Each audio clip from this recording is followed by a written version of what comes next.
Welcome everyone. আজকের এই লেকচারে তোমাদের সবাইকে আমি স্বাগতম জানাচ্ছি। আজকের টপিকের নাম হলো determination of compressive strength of cylindrical and cube concrete specimen. তো এটা হচ্ছে আমাদের থিওরিটিক্যাল ক্লাস। তো প্রথমত দেখো টাইটেলের সাথে একটা টার্ম আছে যে ডিটারমিনেশন অফ কম্প্রেসিভ স্ট্রেংথ, ঠিক আছে?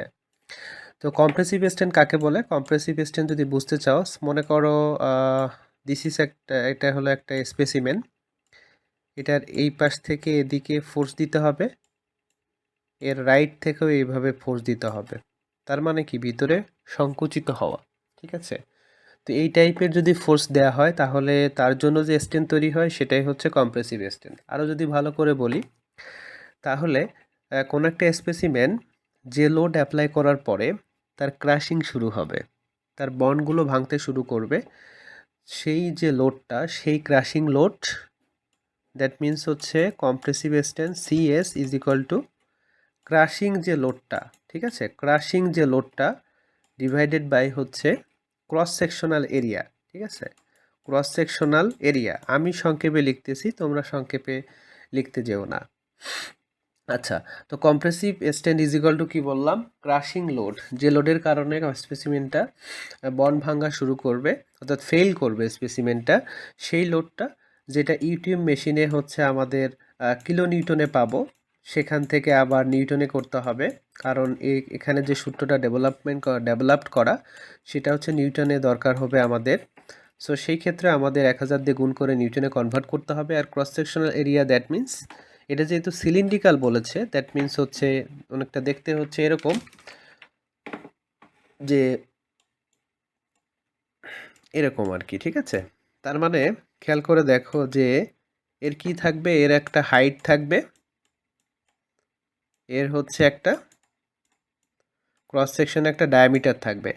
তার মানে তার ক্রস সেকশনের এরিয়া হচ্ছে সার্কেলের মতো দেখতে, সুতরাং তার এরিয়া হবে কত? π/4 ডি স্কোয়ার, ঠিক আছে? তো সেই ক্ষেত্রে আমরা কম্প্রেসিভ স্ট্রেন্থটা কিন্তু পেয়ে যাব। এটা হচ্ছে সিলিন্ড্রিক্যালের কথা বললাম। আর যদি কিউব স্পেসিমেন তৈরি করি তাহলে কিউব হচ্ছে দৈর্ঘ্য প্রস্থ উচ্চতা সমান, দৈর্ঘ্য প্রস্থ উচ্চতা সমান। আর কনক্রিট বলতে আমরা আসলে কি বুঝি? কনক্রিট মানে হচ্ছে সিমেন্ট, সংক্ষেপে লিখছি সিমেন্ট প্লাস স্যান্ড। সিমেন্ট হচ্ছে তোমার বাইন্ডিং মেটেরিয়াল হিসেবে ব্যবহার করা হবে, স্যান্ড হচ্ছে ফাইন এগ্রিগেট, আর স্টোন চিপস হলো কোর্স এগ্রিগেট হিসেবে।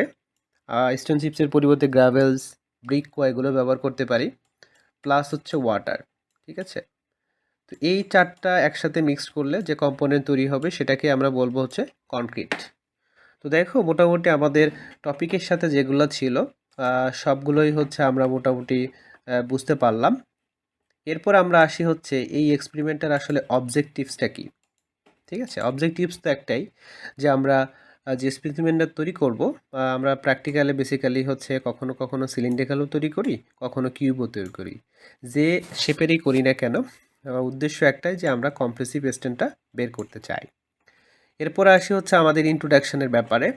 ইন্ট্রোডাকশানে হচ্ছে আমি এখানে আসলে বলার মতো কিছুই নেই, কারণ অলরেডি আমরা কম্প্রেসিভ স্ট্রেন্থ সম্পর্কে বলেছি, এবং আমরা মোটামুটি জানি যে কম্প্রেসিভ কনক্রিট হচ্ছে কম্প্রেসিভ জোনে কিন্তু স্ট্রং, আর টেনশন জোনে হচ্ছে উইক।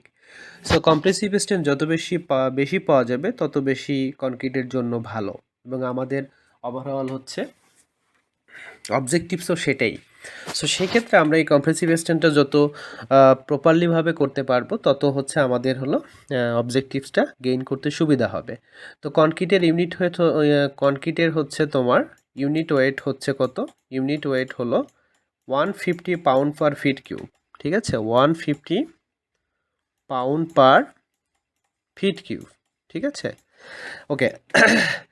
এখন এই কম্প্রেসিভ স্ট্রেন্থ যদি যত বেশি পাওয়া যাবে, যখন হচ্ছে আমরা এই কম্প্রেসিভ স্ট্রেন্থের প্রসিডিউরটা অ্যাপ্লাই করতে যাব, তখন যত ভালোভাবে আমরা প্রত্যেকটা প্রসিডিউর করতে পারবো, যেখানে ভয়েড থাকবে না, কম্প্যাকশন প্রপারলি হবে, কম্পোনেন্টগুলো প্রপারলিভাবে নিব, কম্পোনেন্টগুলো বেস্ট কম্পোনেন্টগুলাই নিব। তো এভাবে করলে আমরা ডেফিনেটলি হচ্ছে প্রপার হচ্ছে বেস্ট হচ্ছে এবং ডিজায়ারেবল কম্প্রেসিভ স্ট্যান্ডটা পাবো। এবং স্কোপটা কোথায়? স্কোপটা হচ্ছে আমরা যদি বেস্ট কোয়ালিটির কম্পোনেন্টগুলো ব্যবহার করে থাকি তো সেই ক্ষেত্রে আমাদের ভালো হচ্ছে কম্প্রেসিভ স্ট্যান্ড পাবো এবং এগুলো হচ্ছে কিন্তু রিসার্চের কাজে আমরা ব্যবহার করতে পারবো। কেন রিসার্চের কাজে ব্যবহার করতে পারবো? এখন আমরা যে টেস্টটা করতে যাচ্ছি সেটা হচ্ছে আসলে প্লেন কনক্রিটের জন্য। এখন প্লেন কনক্রিটের মধ্যে বিভিন্ন অ্যাডমিক্সচার যখন আমরা ব্যবহার করব কিংবা হচ্ছে রিপ্লেসমেন্ট ম্যাটেরিয়াল হিসেবে বিভিন্ন যদি ওয়েস্ট ম্যাটেরিয়ালগুলো ব্যবহার করি, বিভিন্ন ওয়েস্ট ম্যাটেরিয়াল মানে যেগুলো রিসাইকেলেবল, যেমন হচ্ছে তোমার মানুষের চুল, তারপরে হচ্ছে এক্সেল, ডিমের খোসা, তারপরে স্টিল ফাইবার, পাটের আঁশ, ঠিক আছে, এই যে ক্রাম রাবার, বিভিন্ন ওয়েস্ট ম্যাটেরিয়ালগুলো কিন্তু আমরা কনক্রিটের মধ্যে মিক্স করে কনক্রিটের compressive strength, split tensile strength আসলে বাড়ে কিনা সেটা একটু আমরা অবজার্ভ করতে পারি। আচ্ছা, এরপরে কিছু রিলেটেড টার্ম আছে। তো আমি অলরেডি তোমাদেরকে কম্প্রেসিভ স্ট্রেংথ বলেছি। সো সেই ক্ষেত্রে যে বিষয়টা আছে সেটা হলো যে ওয়াটার সিমেন্ট রেশিও। আমরা জানি যে ওয়াটার সিমেন্ট রেশিও যত কম হবে তত বেশি স্ট্রেংথটা বেশি পাওয়া যাবে। সিমেন্টের কোয়ালিটিটা যত বেশি ভালো হবে এবং যত বেশি ফ্রেশ হবে কম্প্রেসিভ স্ট্রেংথ তত বেশি পাওয়া যাবে। গ্রেডিং অর্থাৎ ওয়েল গ্রেডেড এগ্রিগেটের জন্য ডেফিনেটলি হচ্ছে কম্প্রেসিভ স্ট্রেংথ বেশি পাওয়া যাবে। এগ্রিগেটের কোয়ালিটি যত বেশি ভালো হবে, যত কোয়ালিটিগুলো যত ডিউরেবিলিটি থাকবে, স্ট্রেংথ তত বেশি হবে। এরপরে method of mixing, that means আমরা হ্যান্ড মিক্সিংও করতে পারি, মেশিন মিক্সিংও করতে পারি। সো মেশিন মিক্সিং করলে আমাদের হোমোজিনিটি বেশি হবে, সুতরাং হায়ার স্ট্রেংথ পাওয়া যাবে। কম্প্যাকশন, দ্যাট মিন্স আমরা যখন কাস্টিং করব তখন প্রত্যেকটা লেয়ারে যে 25 ব্লো দিতে হয়। কয়টা ব্লো দিতে হয়? 25 ব্লো দিতে হয়। তো এই 25 ব্লো দেওয়ার জন্য যদি সেই সময় যদি আমরা টেম্পারিং রড দিয়ে প্রপারলিভাবে কম্প্যাক্টেড করতে পারি তাহলে ভয়েড কম হবে, ফলে স্ট্রেনটা বেশি হবে। এবং কিউরিংটা হচ্ছে আমাদের প্রত্যেকটা সিমেন্টের প্রকারভেদে আমাদের যে কিউরিংগুলো আছে 7 দিন, 14 দিন, 28 দিন, হ্যাঁ, বা কুইকগুলার হচ্ছে 3 দিন, 7 দিন, এরকম বিভিন্ন প্রেসক্রাইবড হচ্ছে কিউরিং ডেজ আছে। এই কিউরিং ডেজগুলো প্রপারলিভাবে মেনটেন করলে আমরা স্ট্রেনটা হচ্ছে ম্যাক্সিমাম পাবো। এখন কথা হচ্ছে আমরা 7 দিনে যে স্ট্রেনটা পাবো 28 দিনে হচ্ছে 7 দিনের 70% বেশি পাওয়ার কথা। অর্থাৎ 7 দিনে মনে করো আমরা স্ট্রেন পাইলাম হচ্ছে 10 কিলো নিউটন, তাহলে 28 দিনে কত পাবো? 17% বেশি, দ্যাট মিনস হলো 17 কিলো নিউটন। এখন আমরা একটু দেখার চেষ্টা করি, সেটা হচ্ছে যে আমরা কি কি অ্যাপারেটাসগুলো ব্যবহার করব। তো আমাদের হচ্ছে একটা সিলিন্ড্রিক্যাল, যেহেতু সিলিন্ড্রিক্যাল শেপের স্পেসিমেন তৈরি করতে চাচ্ছি, সুতরাং সিলিন্ড্রিক্যাল একটা মোল্ড দরকার। তারপরে হচ্ছে একটা টেম্পারিং রড দরকার যেটার মাধ্যমে কম্প্যাকশন করব, ব্যালেন্স দরকার যার মাধ্যমে সিমেন্ট, স্যান্ড, ব্রিক ওয়াটার পরিমাপ করব, ওয়াটার মেজারিং যার মাধ্যমে হচ্ছে ওয়াটার পরিমাপ করব, ট্রাভেল মানে যার মাধ্যমে কনক্রিটের কম্পোনেন্টগুলো মিক্সিং করব, হ্যান্ড গ্লোভস সিকিউরিটির জন্য আমরা হাতে পরব, UTM that means universal testing machine যার মাধ্যমে আসলে কাস্টিং করার পরে যখন আমরা বিভিন্ন কিউরিং ডেজের দিনে আমরা এই মেশিনের মাধ্যমে বিভিন্ন টেস্ট করে থাকব, ঠিক আছে, যেটা হলো কম্প্রেসিভ স্ট্রেন্থ এবং স্প্লিট টেনসাইল স্ট্রেন্থ টেস্ট করব। এরপরে দেখো এই টেস্ট করার জন্য বিভিন্ন টেস্টের কন্ডিশন আছে, যেটা হচ্ছে আমরা যেখানে কাজ করব, যে ল্যাবে কাজ করব, সেখানে temperature 23 ± 3 degree, that means 20 degree থেকে 26 ডিগ্রির মধ্যে হতে হবে। আমরা যে ওয়াটার নিয়ে কাজ করব বা যে রুমে কাজ করতেছি সেখানে অবশ্যই টেম্পারেচার হচ্ছে 21 থেকে 25 ডিগ্রি সেলসিয়াসের মধ্যে থাকতে হবে এবং ল্যাবরেটরির যে রিলেটিভ হিউমিডিটি আপেক্ষিক আর্দ্রতা 50%-এর নিচে হওয়া যাবে না। এখন আমরা যদি প্রসিডিউরটা দেখতে চাই, তো প্রসিডিউরটা যদি আমরা দেখি বা দেখার চেষ্টা করি, তো এটার জন্য আমি যে বিষয়টা তোমাদেরকে বলতে চাই, তো এটা এই প্রসিডিউরটা আমি আর একটা ছোট্ট একটা ভিডিওর মাধ্যমে বলবো এই প্রসিডিউরটা। তো সেই ভিডিওটা তোমরা দেখবে। এর আগে আমি অন্য টার্মগুলো একটু বলার চেষ্টা করি। তো এখন দেখো আমাদের যে ফাইন এগ্রিগেট যেটাকে এফ এ দ্বারা প্রকাশ করা হয়, কোর্স এগ্রিগেট সি এ দ্বারা প্রকাশ করা হয়, আমাদের ল্যাবরেটরিতে যে সিলিন্ড্রিক্যাল স্পেসিমেন তৈরি করব সেই সিলিন্ড্রিক্যাল স্পেসিমেন দেখো সেটার হচ্ছে হাইটটা হচ্ছে 8 ইঞ্চি এবং তার ডায়ামিটার হলো 4 ইঞ্চি। আর কিন্তু প্র্যাকটিক্যালি হচ্ছে স্ট্যান্ডার্ড অবস্থায় আছে, এটাও স্ট্যান্ডার্ড, প্রবলেম নাই, কিন্তু আমরা আর একটা ইউজ করতে পারি 6 ইঞ্চি ডায়া এবং 12 ইঞ্চি হচ্ছে হাইট। এবং কিউবের ক্ষেত্রে দৈর্ঘ্য প্রস্থ উচ্চতা প্রত্যেকটাই হচ্ছে 6 ইঞ্চি 6 ইঞ্চি 6 ইঞ্চি করে, ঠিক আছে। তো এটা আমরা একটু মাথায় রাখবো। এখন আমরা প্রসিডিউরটা বলেছি যে আমরা অন্য একটা ভিডিওর মাধ্যমে বলার চেষ্টা করব।